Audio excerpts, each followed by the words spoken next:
I have said from the beginning, this party is not about race. It's not about political party. It's about who can really empower and unite this district. So we absolutely can get the Republicans out to make sure that we have a legitimate primary. But I think beyond that, we are going to transcend party line and be able to make things happen. So it's very possible. Without further ado, 8-time Emmy Award-winning journalist, my partner and friend, Mr. Maynard Eaton. We have the congressman who we invited who didn't show up, and then we have a young lady who we didn't know about, had never heard of, who's demanding to be included. So one didn't show and one's in the house, and that's a good thing, I guess.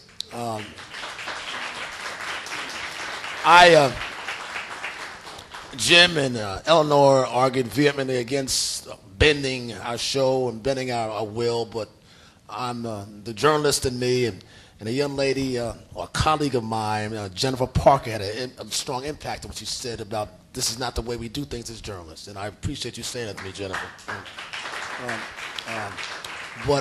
So in the sense of fairness and fair play and not being categorized as some racist or renegade journalist, I'm happy to have Ms. Liz Carter. Please join us, Ms. Liz Carter.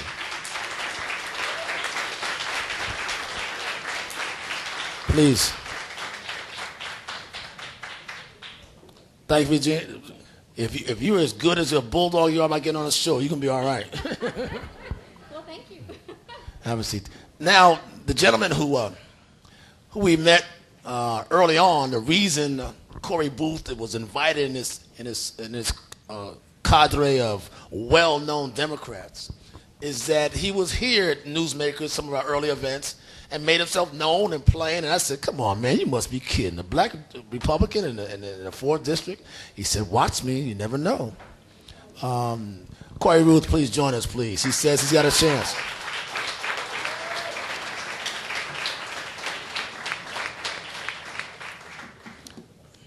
Have a seat. That all right there, cameraman? Slide up. Let me ask you about something. One of the reasons perhaps we've had this mishap, this miscommunication, is that heretofore the only, and correct me if I'm wrong, Vernon Jones or Connie, you run before, to my knowledge, the only black Republican who sought this seat, and there's never been a primary in this seat, was Catherine Davis. So when I met you, I said I thought you were a solo running by yourself again. I stand corrected. The first question off the bat, can you win in this seat? Can you win in a predominantly black district, Democratic district? Or is this just a solo flight to raise your name value for something else? This is, am I on? Can you hear me? This is absolutely not a reason to raise my name value. I actually put my company on hold and have taken a huge pay cut to do this. This is an attempt, and yes, I can win this district. This district used to be the shining jewel of Georgia. We need to return it back to that. And what I mean by that is everyone needs representation, regardless of color, regardless if you're a woman or a man, regardless of political party. So absolutely, I can win this seat. Cory, what do you say about that? Now, you've been around, you have this kind of campaign persona about you. But the fact remains, and Vernon is a very conservative Democrat, is this district ready for a Republican to win, to take the seat? Well, first let me say thank you to Newsmakers Live. Thank you to Liz Carter and Vernon Jones and Connie Stokes for participating and making themselves available, like myself, to the district for questioning. I also want to bring to everyone's attention that there is another Republican candidate. There's actually 2 other Republican candidates in the race. One is Larry Goss, who is not here. The other one is Victor Armendariz, who is here. And so I'd like to make his presence known as well, and before I answer your question. Now, to your question. Yeah, can you win? Why is this a trip fantastic for you too? Does it raise your name? Well, I think that we can win. The first reason why I say that is because technology has removed the machine from between the people in the ballot box. And so now we're seeing in election after election, people are winning elections that aren't supposed to be winning. The matrix for determining and prospecting who the victors are going to be has changed. And I don't know if political analysts or scientists have yet figured out what those principles are. But people are sending people to represent them that they want to represent them. Washington is broken. And unfortunately, both parties have participated in that. And so we need new voices and fresh faces. I think that's what people are looking for, and new ideas, and that transcend party lines. I think that's what people are looking for. Catherine Davis is a friend of mine, and she's run before. And she tells me, she said, Maynard, she would have run again. She said it's awfully difficult in the 4th District to run, be you black, white, or green, with an R behind your name. Now, you're running with an R behind your name, but you've been very aggressive, as I witnessed today. What was this about? Why this dogmatic sort of pursuit of getting in on this show? I mean, what was this about? Is it, again, your aggressive approach to campaigning? I do have an aggressive approach to campaigning because I plan to win, but it's not. I wouldn't say that I aggressively tried to be on the show. I contacted the show on the 21st, and Mr. Welcome sent me over to Kiva and said that I could participate, and then a series of events took place. But I believe that when you look at, and that is what took place. So it's a matter of getting your message out. It goes beyond technology. It goes beyond all of us. You look at the way that the political parties and so forth have. How'd you get your message out today? What did you do today to get this started? You really ratcheted it up. You're pretty good at this, aren't you? I mean, you had this nationwide doing this.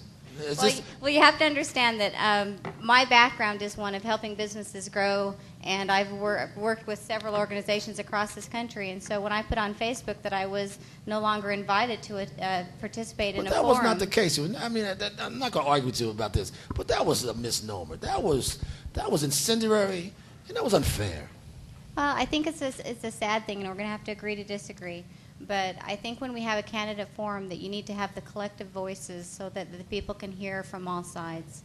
And one of the things that I pride myself on, especially in corporate America, is building very diverse teams and making sure that they thrive and grow. Because diversity is an amazing thing, and it's an empowering thing that we need.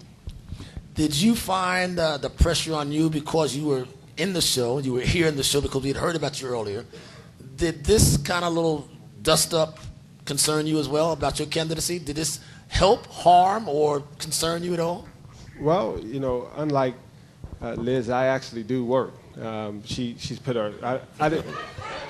I'm sorry. I've been working for 18 years in corporate America, darling. 4 years on my own company. I work hard every day. I didn't mean it. She worked hard today. I'm working in the district every day too, darling. I promise you, I didn't mean it that way. That's I okay. promise. What I meant to say is that I actually have a 9-to-5 outside of putting your business on hold to campaign. And so I was not aware of the tick by tick that was going on today. My political consultant informed me as we got closer to the debate time. But let me just say, I think that it needs to be pointed out that people need to hear all of the voices in the race, which is why I appreciate being on the show, because in the past, I believe Republicans have run in primaries far to the right in order to please a Republican base that may or may not have the interest of the African-American community. Well, how do you two size up? Who's the further right here? What do you think of him? What do you think of Cory? I think he's young, and I think he's a nice guy. Would you vote for him if he wins the primary? I would have to see who won the primary on the Democrat side. What do you think of this young lady who was quite combative? What? Not combative. Oh, you fought with us today. I put out a tweet, and it took on a life of its own. Yeah. Well, I think Liz is probably the hardest working candidate in the race today. Hard is a the opposite very word. hard worker. But listen, What will determine this primary? What is it about the two of you? operate, will turn out? First of all, can you get a Republican turnout that's meaningful, that will at least raise the eyebrows of the Democrats in this race, or could possibly challenge the incumbent who doesn't want to be around you? And number two, will Republicans have a show of force here, given the state of affairs in Washington? I have said from the beginning, this party is not about race. It's not about political party. It's about who can really empower and unite this district. So we absolutely can get the Republicans out to make sure that we have a legitimate primary. But I think beyond that, we are going to transcend party line and be able to make things happen. So it's very possible. Yeah, and I don't think that we can win with just a Republican turnout, nor do I think that anyone on the Democratic side is going to win with just a Democratic turnout. The vast majority of the people in this district are independent thinkers. They are people who look at the candidates. They're not going to choose this election in abstract. They're going to look at it in the particular. They're going to choose the best candidate for the district, and the person they trust will best serve their interests in Washington. Listen, we don't have much time, but I've had somebody from the audience ask a question. What's the name of your company, and who have you consulted for? You consulted? That's somebody asked. The name of the company was the Elizabeth Carter Group, and my clients were Intel Capital, Prism Ventures, Epic Ventures, Perceptive Pixel in New York, iOvation in Portland, Telligent in Texas. So you're a power broker, huh? I am a power broker, and that's why I'm going to get things done in D.C.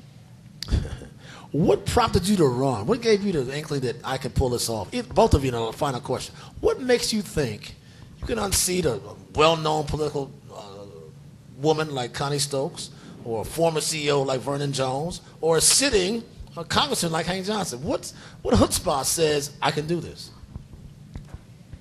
Well, I've always gone up against hard odds, and I've always won. So I had. You've always won. I have always won. You won tonight. I believe you. Go ahead. I like you. I really do. I'm not going to say that. That's okay. I'm going to win you over in the long run. But why I think I can? Because I have the drive. And because when people talk with me, and I've gone out and I've canvassed and talked to the people in this district and to the business owners, this is about truly empowering people and uniting and making this district a shining jewel again. And I can do that. Cory, I saw you early on months ago when that's how you got invited. I said, man, you have a swagger about you, an air of confidence about you. But do you think that can translate into votes? You still do, obviously. Look, the problems facing our nation are so deep and so broad and so far-reaching. They're affecting so many of us in so many different ways that we're looking for solutions that transcend party lines. But beyond that, we have to get new representation in our district.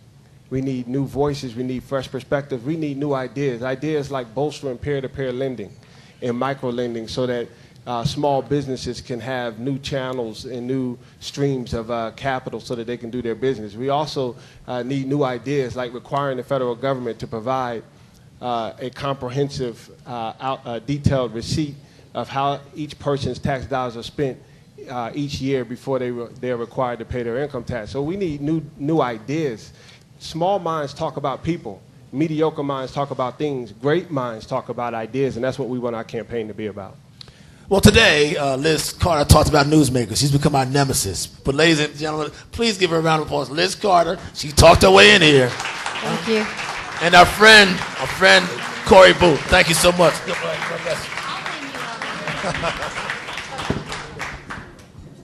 I'm sorry, what is the question? I'm sorry. If we have 2 or 3 questions, we have a few minutes to take those.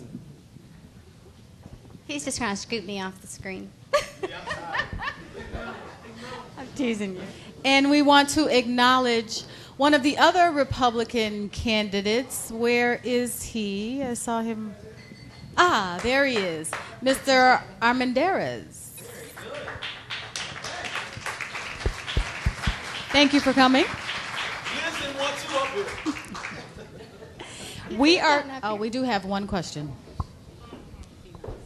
I'm gonna be nice. No. So I have you streaming live to the web and on film that when I set up the special Newsmakers for the Republicans, you will be there. I absolutely will. Okay, that's all I want to know. All right, thank you, Eleanor. And thank you so much for hosting this event. You have a beautiful voice, by the way. Thank you. So thank you.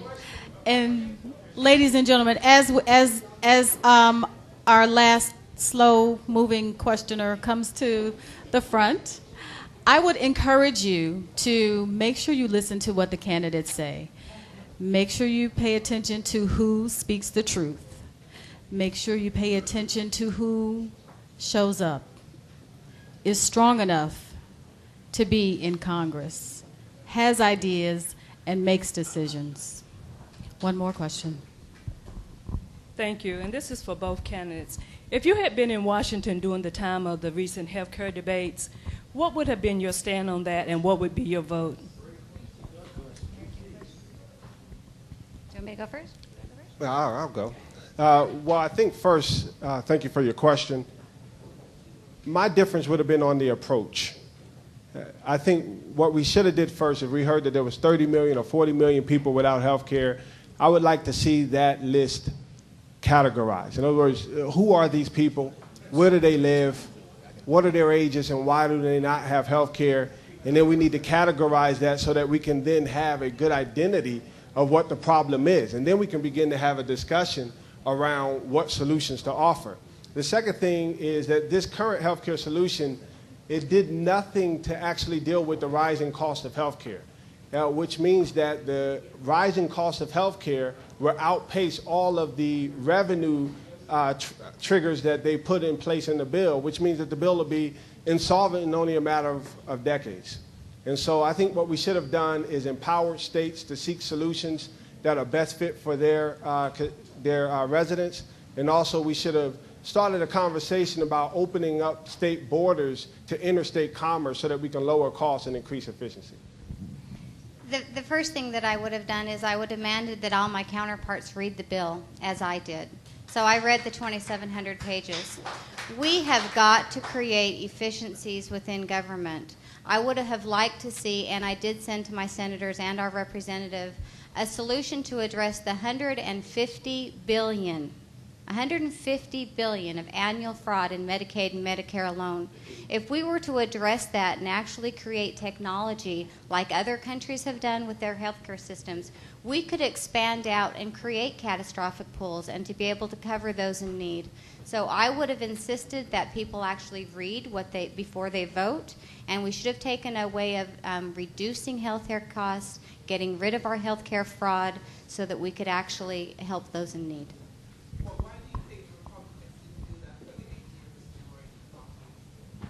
I think that they got lazy. I think that it was too easy. I don't both parties, I think, have taken the approach of not really hitting the hard issues, and we have got to elect people in November that will go up there, roll their sleeves up, and address those hard issues and get it done, or we're in trouble. The next generation's in trouble if we don't. Both parties are at fault, absolutely. Jim Welcome, executive producer, Newsmakers Live. We have had two of the people running on the Republican side of the ticket. We have had, of course, Ms. Liz Carter, who is Sarah Palin-ish in her approach to politics, and we'd have Cory Ruth, who represents African-American people at the Republican side of the world. At the end of the day, we were placed in a position which we never like to be placed in at Newsmakers, and it makes us uncomfortable. But we are still here for the purpose of the text of allowing the voters to see in sharp contrast what their candidates are about. We never do this where there's a podium. We always do this in places where people can have a drink and eat dinner, and we do it that way for a reason. Ladies and gentlemen, this has been Newsmakers.